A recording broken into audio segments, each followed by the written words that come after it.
కేవలం మీ ఎంత ప్రసంగించినా మీరు 9,000 కోట్లతో రోడ్ వేసినా ఓ రైలు ఏదో తెచ్చినా కానీ మాకు కావాల్సింది ఆడబిడ్డ ఆర్తనాదం.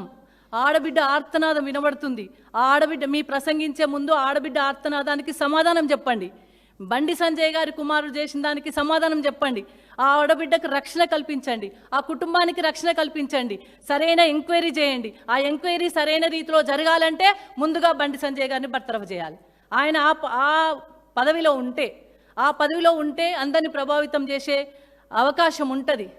పేద ప్రజలకు న్యాయం జరగదు, ముఖ్యంగా బాలికకు న్యాయం జరగదు. కాబట్టి ఆ బాలికకు న్యాయం జరగాలంటే, జరిగిన దదంతంతా బయటకు రావాలంటే, ఆ తంతంతా బయటకు రావాలంటే, సరైన ఎంక్వైరీ జరగాలంటే, మీరు ఎంక్వైరీ చేయాలనుకుంటే ముందుగా ప్రసంగించే ముందే సంజయ్ గారిని బర్తరఫ్ చేసి మీరు ఒకవేళ ఇది కనుక చేసినట్టయితే మిమ్మల్ని మీ ప్రసంగాన్ని నమ్ముతాం, తెలంగాణ ప్రజలను నమ్మగలుగుతాం. ఎందుకంటే బేటీ బచావో బేటీ పడావో అనేది కేవలం నినాదాలకే పరిమితమైనవి. నారీ శక్తి సమ్మాన్ నినాదాలకే పరిమితమైంది. ఆడబిడ్డలకు 33% రిజర్వేషను ఓన్లీ కేవలం అది కూడా నినాదానికే సరిపోతుంది తప్ప మీరు చేసేది ఏం లేదు. మీరు ఆడబిడ్డలకు ఏం చేస్తలేరు, ఎక్కడ రక్షణ కల్పిస్తలేరు. తెలంగాణలో కావచ్చు, దేశంలో కావచ్చు క్రైమ్ రేట్ పెరిగింది, ఆడబిడ్డల మీద అత్యాచారాలు పెరుగుతున్నాయి, అగత్యాలు పెరుగుతున్నాయి, ఈవ్ టీజింగ్ పెరుగుతుంది. ఎక్కడ చూసినా ఆడబిడ్డలకు రక్షణ కరువైంది. ఈ కరువైంది మీకు కనబడతలేదా? ఆ ఆకాశంలో సగభాగం ఉన్నాం, జనాభాలో సగభాగం, ఆకాశంలో సగభాగం. ఒక తల్లిలాగా ఆవేదన వ్యక్తం చేస్తూ ఉన్నాం. ఆడబిడ్డకు న్యాయం చెయ్యండి, ఆర్తనాదం వినండి, ఆర్తనాదం వెనుక ఉన్న బాధ వినండి.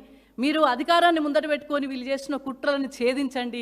అట్లయితేనే తెలంగాణ ప్రజలలో మీరు వచ్చిన సందర్భము దానికి టాలీ అవుతుంది తప్ప మీరేదో వచ్చినాం పోయినామంటే కుదరదు. మోడీ గారు మీరు స్పందించండి. సంజయ్ గారి నుండి పదవి నుండి బర్తరఫ్ చేయండి. లేదు అంటే ఇంకొకటి కూడా చెప్తున్నా, సంజయ్ గారికి మంచి అవకాశం. బాగా మాట్లాడతారు, ఇష్టం వచ్చినట్టు మాట్లాడతారు. ప్రతిపక్షాల మీద మంచి చెడు సంస్కారం లేకుండా కూడా మీరు మాట్లాడతారు. మీకు ఆ దేవుడు ఆ నోరిచ్చిండు, మాట్లాడమని నోరిచ్చిండు.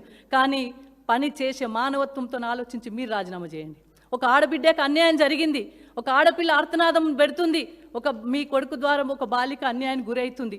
మరి మీరు మానవత్వంతో బాగా మాట్లాడతారు కదా, ఆ మాటల వెనుక మరి నిజమైన ఏదన్నా ఉంటే ధర్మం న్యాయం చట్టం అని మాట్లాడతారు మీరు. ఆ ధర్మం న్యాయం చట్టం మరి ఇప్పుడు ఏమైంది? ఎక్కడ